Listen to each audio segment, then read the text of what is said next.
প্রত্যেকে ইয়া নাফসি করে নিজের আমলের দিকে নিজে নজর দিই। পারবো না ইনশাআল্লাহ? পারবো না ইনশাআল্লাহ? এজন্য দোয়া করি বেশি বেশি, আল্লাহ যেন ইনসাফ ওয়ালা মানুষ দেন, যিনি আসলে নামাজ কায়েম হবে, যিনি আসলে যাকাত কায়েম হবে, যিনি আসলে আল্লাহ তাআলার কোরআনে যে আল্লাহ তাআলা অর্থ ব্যবস্থা দিয়েছে সেই অর্থ ব্যবস্থা সমাজে কায়েম হবে। কোরআনে আল্লাহ যে বিচার ব্যবস্থা দিয়েছে সেই বিচার ব্যবস্থা যেন সমাজে কায়েম হয়। পারবো না ইনশাআল্লাহ দোয়া করতে আল্লাহর কাছে? এজন্য বেশি বেশি আল্লাহর কাছে বেশি বেশি দোয়া করা, আমলের জন্য চেষ্টা করা, আমলের ফিকির করা। আল্লাহ আমাদেরকে তৌফিক দান করেন। শবে বরাত সামনে চলে আসতেছে। আমি একটা আয়াত পড়ছি, ইয়া আইয়ুহাল্লাযীনা আমানু যিকুরুল্লাহ যিকরান কাসীরা ওয়াসাব্বিহুহু বুকরাতাও ওয়া আসীলা। আল্লাহ তাআলা এই আয়াতের মধ্যে বলেন, হে ঈমানওয়ালারা, বেশি বেশি জিকির করো। বেশি বেশি কি করো? বেশি বেশি জিকির করো। আল্লাহ বলেন, ইয়া আইয়ুহাল্লাযীনা আমানু যিকুরুল্লাহ যিকরান কাসীরা ওয়াসাব্বিহুহু বুকরাতাও ওয়া আসীলা। আল্লাহ তাআলা বলেন, মুমিনরা বেশি বেশি জিকির করো, বেশি বেশি আল্লাহকে স্মরণ করো, বেশি বেশি আল্লাহকে স্মরণ করো। কোরআনে একমাত্র ইবাদত, একমাত্র আমল যেটা পবিত্র কোরআনুল কারীমে মহান আল্লাহ বেশি বেশি করতে বলেছেন।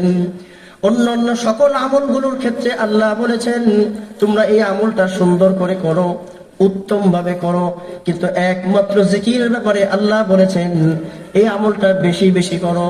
সুবহানাল্লাহ।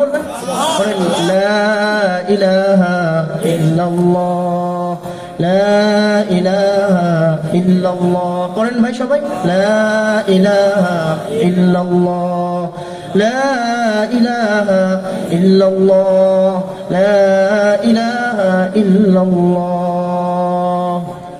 মান ক্বালা লা ইলাহা ইল্লাল্লাহ, রাসূলুল্লাহ সাল্লাল্লাহু আলাইহি ওয়াসাল্লাম বলেন, মান ক্বালা লা ইলাহা ইল্লাল্লাহ মিআতা মাররাহ লাম ইয়াবআসুল্লাহু ইয়াওমাল কিয়ামাহ। আল্লাহর রাসূল বলেন 100 বার যদি প্রতিদিন কেউ কালিমে তয়্যিবা পড়ে, কতবার? 100 বার। কতবার? 100 বার যদি প্রতিদিন কেউ পড়ে লা ইলাহা ইল্লাল্লাহ লাম ইয়াবআসুল্লাহু ইয়াওমাল কিয়ামাহ, আল্লাহ রাব্বুল আলামিন কঠিন হাসরের মাঠে তার চেহারাটাকে পূর্ণিমার মতো আলোকিত করে বিচারের মাঠে উঠাবেন। জোরে বলেন সুবহানাল্লাহ। তাহলে 100 বার পড়তে সময় লাগবে 5 থেকে 10 মিনিট, 5 থেকে 7 মিনিট, 5 থেকে 7 মিনিট। এই 7 মিনিটে বিচারের মাঠে আল্লাহ তাআলা, আমি যদি কালো মানুষটাও হই, পূর্ণিমার চাঁদের মতো আলোকিত করে দিয়ে আল্লাহ হাসরের মাঠে আমাকে উঠাবেন। এজন্যই পড়া উচিত লা ইলাহা ইল্লাল্লাহ, লা ইলাহা ইল্লাল্লাহ। এই কালিমার অর্থ হলো আল্লাহ ছাড়া ইবাদতের উপযুক্ত কোনো হক ইলা নাই। আল্লাহ ছাড়া ইবাদতের উপযুক্ত কোনো হক ইলা নাই। তার মানে হলো শিরিক মুক্ত ঈমান আল্লাহ আমাদেরকে এই কালিমার মধ্যে শেখাচ্ছেন। শিরিক দুনিয়ার কেউ পছন্দ করে না। শিরিক দুনিয়ার কেউ পছন্দ করে? শিরিক দুনিয়ার কেউ পছন্দ করে? আরো জোরে বলেন, কেউ পছন্দ করে?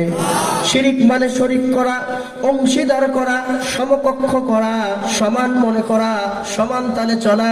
রাসূলুল্লাহ সাল্লাল্লাহু আলাইহি ওয়াসাল্লাম তার মানে হলো, খেয়াল করে দেখুন, আমার সন্তানকে আমি লালন পালন করার পর যদি আমার সন্তান অন্য কাউকে বাবা বলে, এটা আমি মানব?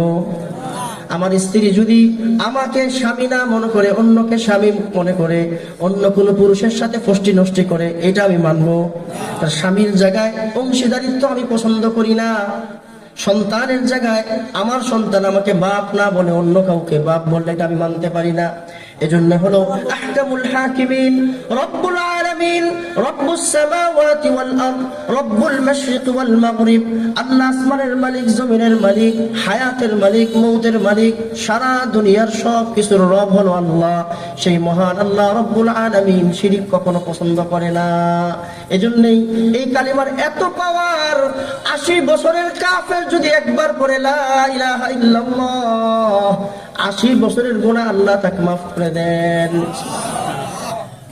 আল্লাহ আমাদের সকলকে আমল করার তৌফিক দান করেন। সব বরাত যেতে চলে আসলো ভাই, শেষ কথা হলো, এখানে মুরব্বীরা যারা আছি, আপনাদের কাছে ছোট্ট একটি কথা,